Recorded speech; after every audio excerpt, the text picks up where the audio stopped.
Hariom Hariom academy के YouTube channel पे आप सभी का स्वागत है। जब बच्चा 10 से 11 में जाता है तो उसको सबसे चैलेंजिंग सब्जेक्ट लगता है फिजिक्स। कारण ये है कि फिजिक्स को वो पहले एक रटने का सब्जेक्ट समझता है, लेकिन जैसे वो 11 में जाता है तो उसमें कॉन्सेप्ट बड़े हो जाते हैं। मैथमेटिकल टूल्स जैसे कि trigonometry, differentiation, integration, graph, quadratic equation, ये सब का यूज होना चालू हो जाता है। तो बच्चे जैसे क्वाड्रेटिक इक्वेशन जानते हैं, ट्रिगो का हल्का फुल्का आइडिया भी होता है, लेकिन कहीं ना कहीं डिफरेंशिएशन, इंटीग्रेशन और ग्राफ्स के बारे में उनको कोई जानकारी नहीं होती। तो हम लोग आज मैथमेटिकल टूल सीखेंगे ताकि हमारा जो फिजिक्स है उसको समझने में हमको काफी आसानी। तो हम लोग आज पढ़ेंगे डिफरेंशिएशन। ट्रिगो का फार्मूला हम लोग याद करेंगे, वो कभी दूसरे क्लास में करेंगे। आज हम लोग डिफरेंशिएशन पे बात करेंगे।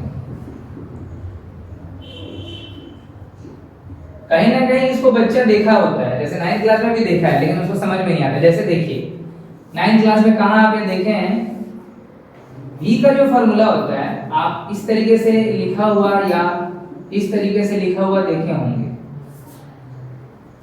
del x by del t। del x by del t तो देखे ही होंगे, लेकिन अब ये जो है dx by dt में कन्वर्ट हो जाता है। इसको हम लोग कैसे पढ़ते हैं, dx by dt को, v को यदि हम मान लें कि स्पीड है ये, तो डिफरेंशिएशन, ये जो d है उसको कहते हैं डिफरेंशिएशन ऑफ x मतलब distance, differentiation of distance with respect to time. Differentiate, d for differentiation of distance with respect to time, इसको आप कह रहे हैं स्पीड। ठीक है, dx by dt। जो d होता है वो छोटा चेंज होता है, जो d होता है काफी छोटा है, और जो डेल्टा होता है थोड़ा सा बड़ा चेंज होता है। ठीक है, तो v equal to dx by dt आप इसको यहां भी देखे होंगे। यदि आप एक्सेलरेशन इसको मानते हैं तो dv by dt, इसका डेफिनेशन क्या लिखते हैं, rate of change of velocity, rate of change of velocity.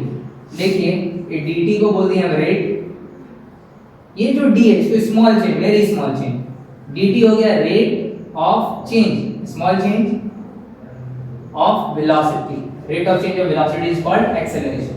और यदि इसको ऐसे पढ़ें तो differentiation of velocity with respect to time. ये आप लोग देखे हैं, लेकिन ये लिखा हुआ था आपको 9th क्लास में कुछ ऐसा, del x by del t और ये del v by del t। अब आपको 11th क्लास में dx by dt और dv by dt लिखा हुआ मिलेगा। ठीक है, तो आप डिफरेंशिएशन का मतलब होता है तोड़ना। डिफरेंशिएशन का मतलब तोड़ना। जैसे एक रॉड है, मान लीजिए एक रॉड है, समझा रहे आपको, ये इसका लेंथ है l, लेंथ है l, लेंथ है, आराम से लेंथ है l, इसको तोड़ना है। तो मान लेते हैं कि छोटा सा टुकड़ा लिया, तो उसको हम बोलेंगे dl। क्या लिए, dl। इस छोटे छोटे टुकड़े को जब जोड़ेंगे तो हो जाएगा l। ठीक है, अब हमको कहा जाए कि आपको dl दिया गया है, छोटा सा टुकड़ा दिया गया है dl, उसको जोड़ के आपको बनाना है रॉड l लेंथ का। क्या बनाना है, रॉड l लेंथ का। तो आप इस dl को इंटीग्रेट करोगे, ये इंटीग्रेशन कैसे है, इंटीग्रेशन ऑफ dl हो जाएगा l, और l को जब छोटे छोटे टुकड़ों में तोड़ोगे तो हो जाएगा dl। तो डिफरेंशिएशन का मतलब होता है तोड़ना और इंटीग्रेशन का मतलब होता है जोड़ना। दोनों एक दूसरे का उल्टा होता है। ठीक है, आप लोग बस सुनिए। ठीक है, डिफरेंशिएशन और इंटीग्रेशन एक दूसरे का उल्टा होता है। ठीक है, और डिफरेंशिएशन का मतलब होता है तोड़ना, इंटीग्रेशन का मतलब होता है जोड़ना। तो फार्मूला लिखते हैं। देखिए फार्मूला बहुत सारा है, लेकिन 11th क्लास को जो बेसिक फार्मूला है वो जो पता होना चाहिए हम लिख रहे हैं। और तेरा हो गया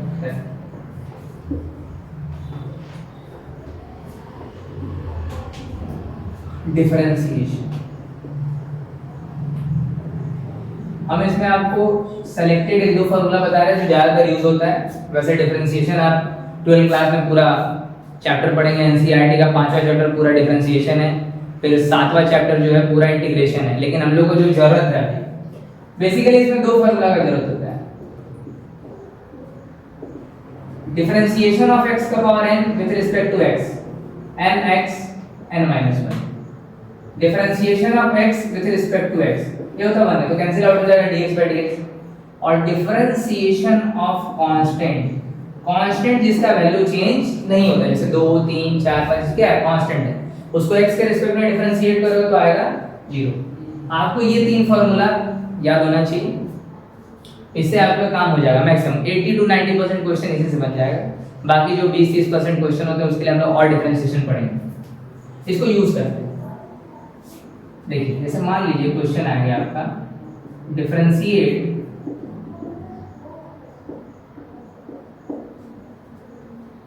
with respect to x, with respect to x।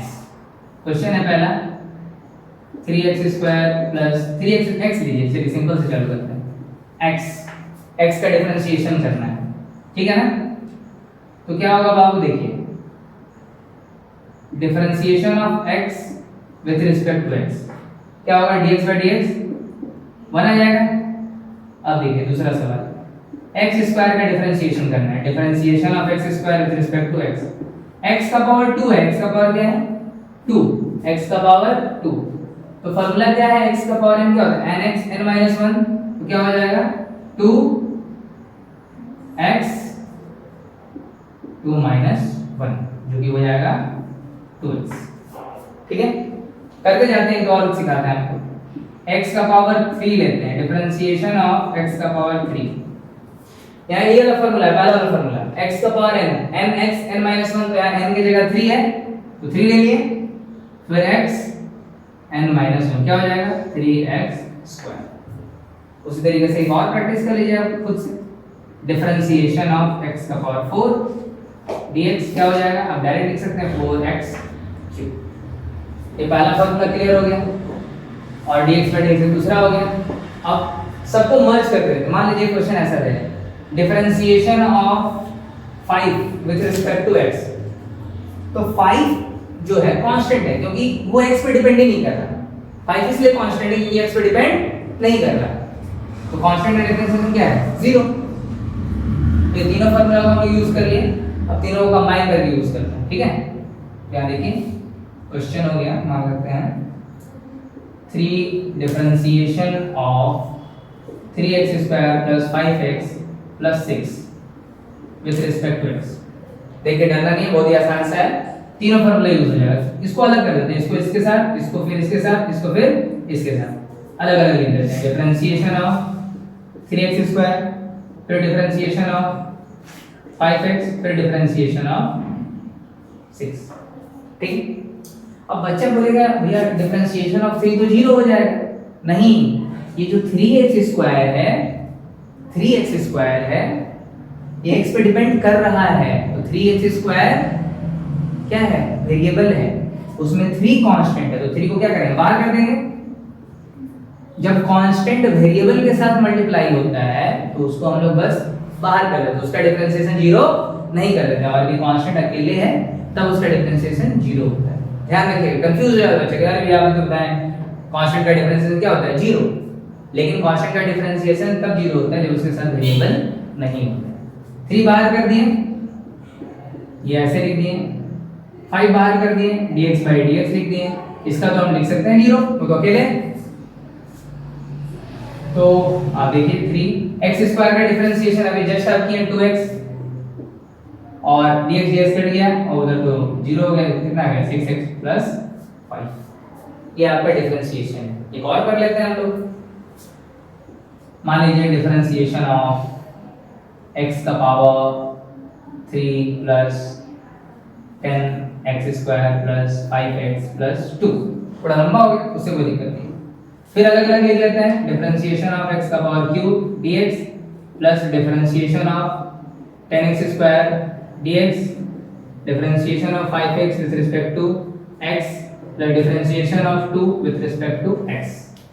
ठीक है, तो अब देखिए x का क्यूब क्या डिफरेंशिएशन किए थे 3x² n x n minus 1, 10 बाहर करेंगे differentiation of x square x respect to x करेंगे, 5 को बाहर करेंगे dx बाई dx हो जाएगा, कांस्टेंट का डिफरेंशिएशन 0 हो जाता है।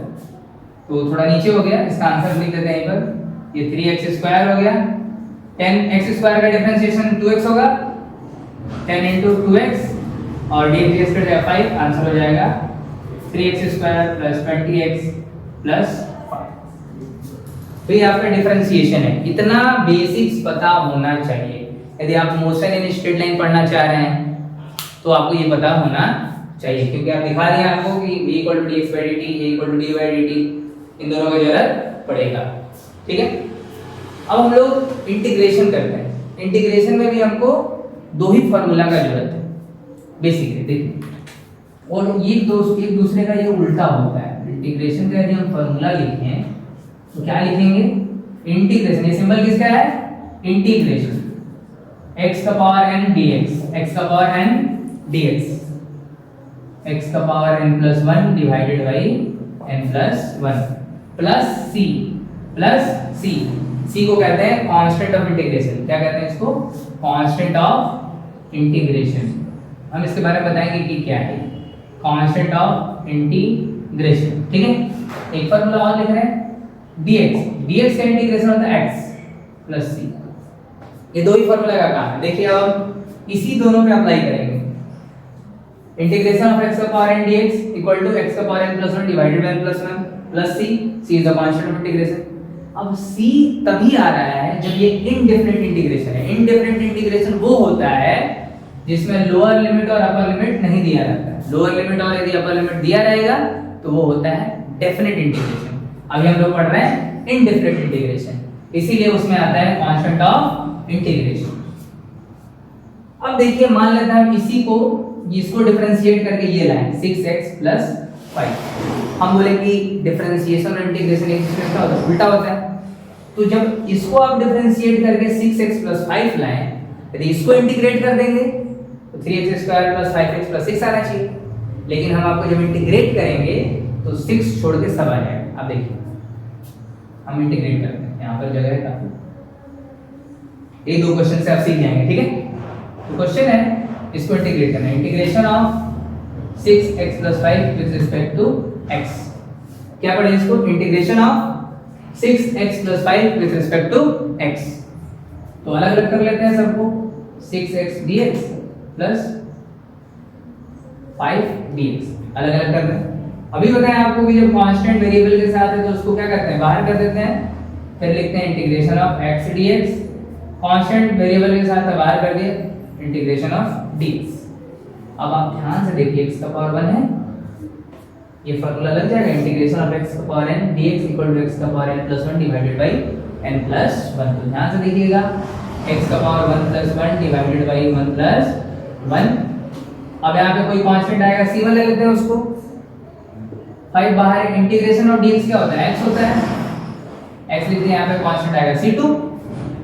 अब देखिए क्या होगा, 6x square by 2 plus 5x, c1 plus c2, constant plus constant एक अलग कांस्टेंट मान लेते हैं, c लिख देते हैं उसको, यहाँ आप लिखिए c1 प्लस c2 को क्या ले लिए, c ले। ठीक है, तो आप देख रहे हैं ये 2 2 कट जाएगा, 3x square plus 5x plus c आ गया।